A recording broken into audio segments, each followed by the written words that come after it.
Hello, I'm Paul Erickson and I work for Central Iowa Power Cooperative, otherwise known as CIPCO.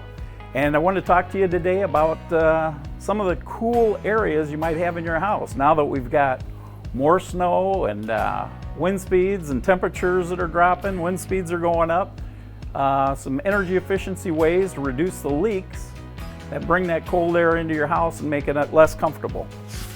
Some of the ways that you can reduce that air infiltration in your house is using some caulking around your windows and doors.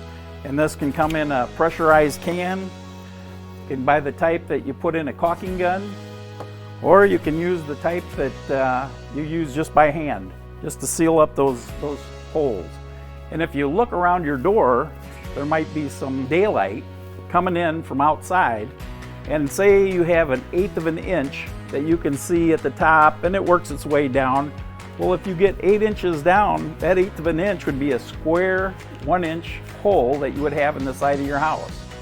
I know you wouldn't walk past that every day, but on the other hand, when you just see a small gap, you don't take that into account. Some of the reasons that you would also use some of this caulking would be for around electrical or plumbing penetrations that are coming through the walls of the house. One of the other ways you can break some of the cold air from coming in your house is putting weather stripping around your doorways.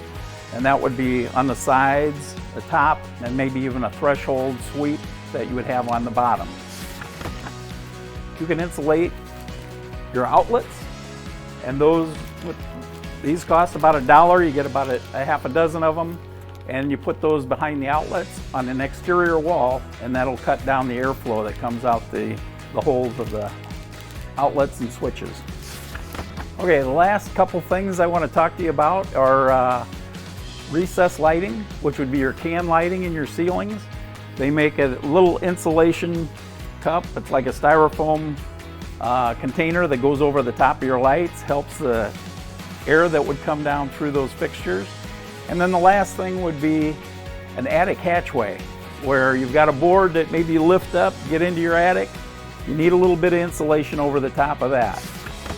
To sum it all up, with the recommendations we've given you, it's very inexpensive and you can save money on both your heating and your cooling. That's it for today. The energy efficiency tips. This is Paul Erickson signing off with CIPCO.